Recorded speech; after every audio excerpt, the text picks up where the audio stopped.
Real people, real opinions. Nighttime talk with Niall Boylan. Ireland's classic hits radio. I want to speak to Ray Tobin. Ray, hi, how are you? Good evening, Niall. How are you this evening? I'm good, Ray. Now, we get a lot of emails to the show, Ray, from people, I suppose, who are trying to draw attention to a particular case. But your particular case grabbed my attention because... Thanks, Niall. Because it's a love story, apart from anything else. And I am such a hopeless romantic. I really am. I really am. Tell me a little bit about your wife, Mary.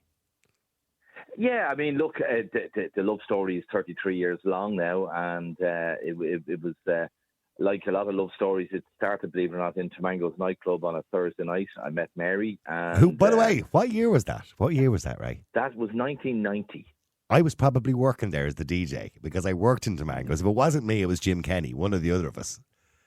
Yeah, it was a Thursday night, 1990, okay. And it was a last minute thing. I went out and we met that Thursday night, and the following Friday we moved in together.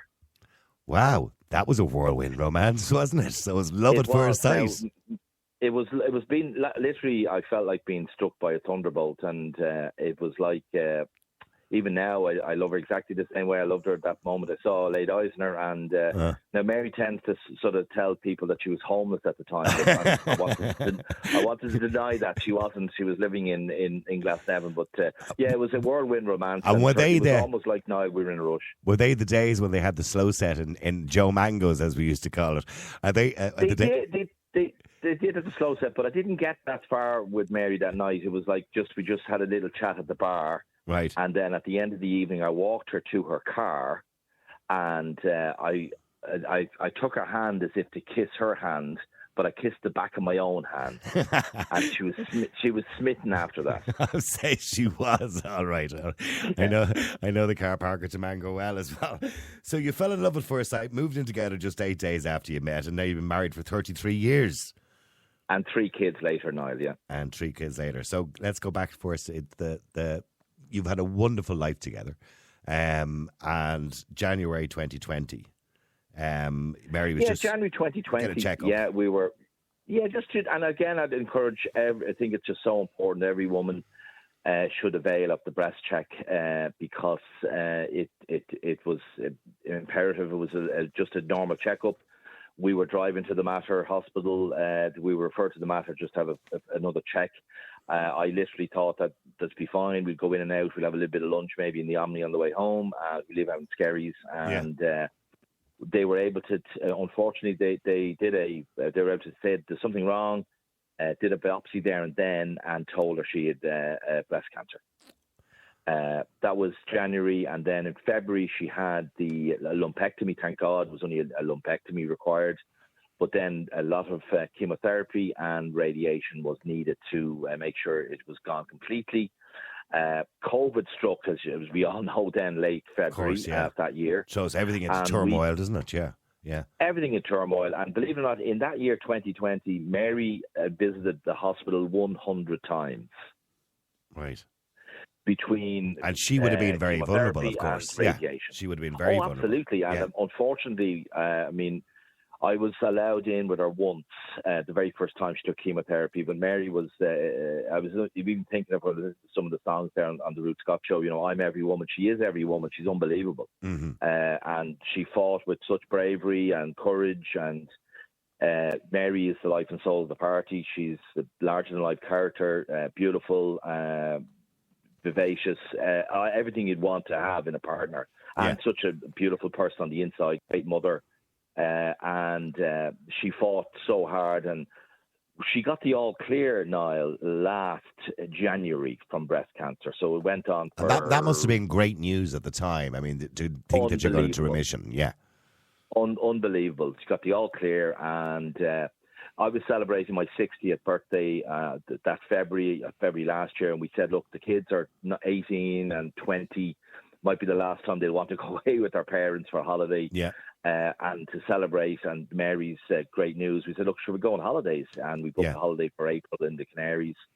Then between then and the holiday, Mary sort of started having pains in her stomach and not feeling 100%. The doctors couldn't put their finger on what was wrong with her. ultimately, they did an ultrasound, an internal ultrasound, and the doctor said something not quite happy with, and we need to do a biopsy. They did a biopsy a week before we were due on holidays, and we said, well, could we go on holidays or not? And the doctor said, no, look, you're going on holidays. We won't have the results till you come back. Yeah. We went back. And Mary wasn't herself on holidays now. She just wasn't. She was literally playing with her food. She wasn't even having a drink. Very low energy.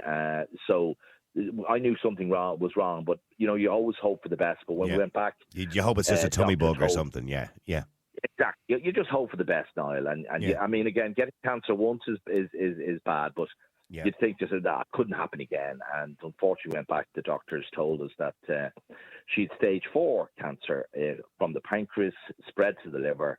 And given this was 19 months ago, given less than 12 months to live. Oh my God, I'm so sorry. I'm so sorry, Ray, and I'm sorry for your wife, Mary, and for your kids as well. That's a terrible prognosis to get, and to be told that you've that short left in life. And I remember the drive home from the mater that evening. It was the loneliest, saddest drive my wife and I ever had, because going home to tell her 3 kids that news. I wouldn't wish it on anybody, because it was horrific. Particularly after they've only recently had the good news that everything was good, and Mammy as well, and you know what I mean. 100%, absolutely, and then we were told that the treatment, the only sort of show in town, was this very hard, because there is no cure for pancreatic cancer. It's unfortunately one of the worst uncurable. Well, when they say uncurable, unlikely to be cured cancers in the world. It's the worst you can get. Absolutely, and it is the biggest killer, sort of, percentage wise, of people in the world, and. So you can imagine. I'm not too sure why that is. I don't want to get into the medical aspect of it, because it's just when you hear the words pancreatic cancer, you often think to yourself, "Oh gosh," people always think it's the worst.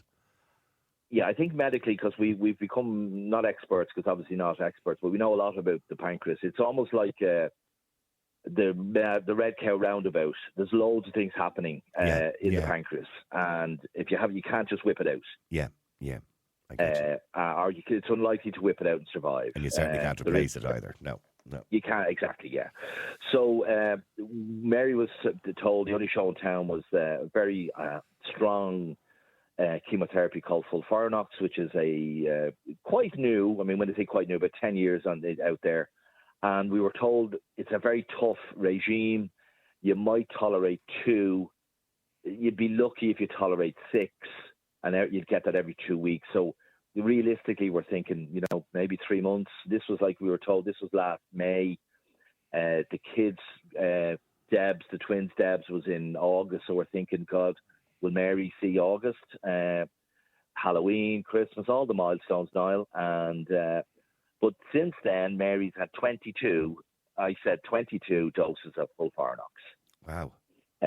She's tolerated like a legend. And is it making her very unwell?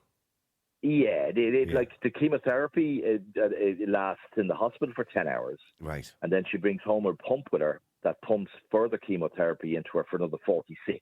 Right. So she's on chemotherapy for 56 hours every 2 weeks. But the good thing about it is, hope hasn't been given up, so to speak. There is hope there, and hope is always something. There is, absolutely, and hope is the one thing we've always clung to. But the reality is that she can't tolerate it much longer. She's reaching the end of it. So the only solution is there's no solution in Ireland. There is a solution in Germany that will not cure Mary, but has a good chance of giving her another 18 months to 3 years. The treatment is called NanoKnife. They have been using it for years for prostate cancer, and the success rate is 93%. And it's given on average men 7 years extra that they wouldn't normally have. Right. Okay. And so it's still in the early days of pancreatic, but we believe, as you just said there, there's hope, and where there's hope, I will walk to the ends of the earth for another day with Mary. Of course, never mind another 18 months. So, we're overwhelmed, to be honest with you now, by, the likes of yourself supporting us. And we've been doing a GoFundMe page. We've had 1,040 people donating. Can I ask you, by the way, just how think much it about that. costs for this treatment in Germany? It costs, I'll tell you exactly what it costs because it's almost embedded in my head, €49,884. And is there anything in the treatment abroad? Do they give you anything towards that? No, we've gone down that road, and Okay. because the treatment abroad scheme is great, but it's only really available if, say, you were getting a kidney transplant and there was a big delay of 18 months or 12 months in Ireland, but you could get one in Northern Ireland in 6 weeks. Yeah. They would finance that for you. Okay. So it's not, if But it's something that the fact they it's not don't do available. themselves, they don't do it themselves. No.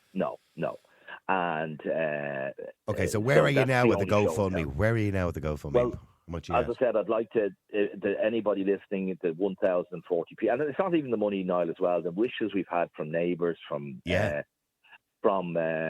people that we used to work with, from friends, from strangers.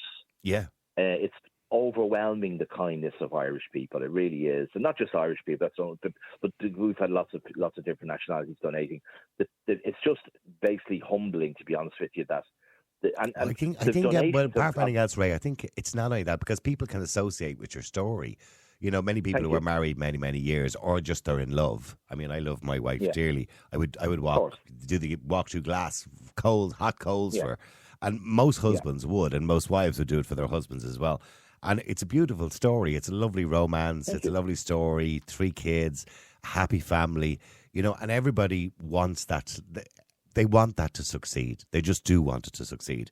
Well, and money should never be the object, ever, in these situations. No, and I get that. But as I said, like the people have donated from €5 up to €2,000. And I think the person who's donating 5, it could just be as tight for them as the person donating 2,000. And I'd like to say, every single donation is treasured and valued and appreciated. And some people have contacted us saying, "Look, I can't help, but I'll light a candle. I'll go into the church. I'll say a prayer. I'll remember her, and I'll remember your family." You wouldn't believe what that does for Mary and I. That, again, the kindness of people. It's just unbelievable, and it's changed my perspective on life. To be honest with you, that there's just so much niceness out there, Niall, and we've raised 34,000, I think. Just €34,400. It's amazing, and I know we're going to get there. I know we're going to get there with the likes of yourself. Well, you're nearly there, aren't you? I mean, you're not too far away from it now. Yeah, we're not too far away from it, exactly. Yeah. And how is Mary right now? How is she feeling right now? How is she okay? Or? Well, to be honest with you, Mary, we go from day to day now. Today was a good day, and I'll tell you why today was a good day. Our eldest son graduated with a degree in human resources and recruitment. And we went to the National Convention Centre. And when Mary was diagnosed 19 months ago that she had less than a year to live, Mary never thought she'd see the day that we'd be sitting in the National Convention Centre and we'd see our wonderful 23-year-old strapping son receiving his degree. It was like unbelievable. You just couldn't put any price on it, but to see that Mary got, she put a nice dress on, she looked $1 million, and she just had a great day today. And what we're trying to do now, to be honest with you, is we're going from milestone to milestone. Next milestone, the previous milestone was Halloween, and she loves Halloween, and the kids love Halloween, and we have a tradition of carving pumpkins, which she did with about 8 of their kids' friends. Then we have now, 6 weeks to the C word. Say it. I love Christmas. Say it. Yeah, Christmas, I do too. And we're looking forward to that so much. And hopefully, between now and then, if we get the extra 15,000, we'll be over in Germany. It'll take about a week, 7 days. And it'll be the most amazing Christmas present that I think anybody's ever got, It'll just give you more time. That's what it's about, isn't it? Just having more time with your mum, you more time with your wife. And absolutely. And you deserve that time together. You've spent 33 years together. And you met in Tamango, and that's where love stories begin, by the way. Years ago, it used to be. Years ago, it used to be Shivago. I don't know if you remember that. Years before that. I do. Yeah, but now it's Tamango. Love stories began in Tamango, or Rumours, or one of those places. But I have to say, it's a beautiful story, Ray, and I urge people to do what they can. And as you rightly said, look, we understand there's a cost of living crisis. We understand people don't have much money. You know, even a fiver, every little helps, and your fiver is worth just as much as the $2,000 that somebody who can afford it can pay. So we would really, and all they need to do is if they just want to Google GoFundMe Mary Wants to Live, they'll find it. But I know you guys are going to put it up on your social media, and I really, really, really, really appreciate it. I couldn't thank you enough, Niall. No, you don't ever have to thank us. I'll get Jane to put it up there in a few minutes, and I'll share it as well. So please go to the GoFundMe, and if you just do a search, Mary Wants to Live. So it's Mary Wants to Live. You'll find the story there about Ray and Mary, married 33 years with their beautiful children and beautiful family. And she deserves to be able to live, like all of us, I suppose, to have some more happiness. I'll keep you updated. I'll give you a call, please, God, in a couple of months' time with good news, yeah? Yeah, and maybe get Mary on the phone as well. That'd be lovely. She'd be great. No, you're absolutely, you're a star, yeah. God bless. Okay, and have a nice Christmas with Mary as well, all right? Have a wonderful Christmas. Take care of yourself. All right, see you. There you go. Look forward to the rest of the show. Bye-bye. There's Ray Tobin. I have to say, what a beautiful story that is. Sure, I remember Tamango well, working there as a DJ, and I'd say many a love story began there. But as I said, they were only together, literally, a few days, and they moved in together, although he makes light of it by saying, or she tells her friends she was homeless at the time. It's a beautiful story. There's so much in love. They've such a wonderful family. She thankfully got to see her son graduate today, and you can help. She just needs that treatment in Germany. And as Ray rightly points out, and he knows, it's not a cure, but it will give her another 18 months, maybe. It could give her more. It could give her another 3 years, because Mary seems like a really good fighter. So it could give her more time with her family, more time with her children, more time with her husband who loves her so much. So please, if you can help, I would urge you, just go to GoFundMe. Do it now. Don't wait till I'm finished talking. Do it now. Just do it on your phone while you're talking to me now. See, you're looking at your phone, aren't you? Do it now. Look at your phone. Just type in GoFundMe. Do a Google for GoFundMe. And in the little search bar at the top, Mary Wants to Live. All right, Mary Wants to Live. And what we'll do is we'll put it on the Classic Hits socials there. If you want to go down the Classic Hits socials, go to our Twitter account, or Facebook account, or Instagram account. Jane will put a link to the GoFundMe and all of it. And then when I'm finished the show later on, what I'll do is, I'm not going to do it now on my own socials, because I get a better reaction when I do it early in the day. So what I'll do is I'll do it tomorrow morning. I'll copy it off the Classic Hits one. I'll put it on my own to give it an extra bit of a buzz, because I believe this is one of these stories that we really need to support. You know, we support so many things in this country. You know, let's support something good as well. And I'm not saying other things aren't good. They are all good. We're a very charitable nation in this country. We're to help each other and other people. You've heard a lovely story. Please support it and help Mary to achieve that dream of living. That's all she wants. She just wants to live. She doesn't want a new car, a new house, or anything like that. She just wants to live. So please do support her, and do support Ray and their family by going to GoFundMe. Mary Wants to Live. Now, real people, real opinions. Nighttime Talk with Niall Boylan. Ireland's Classic Hits Radio.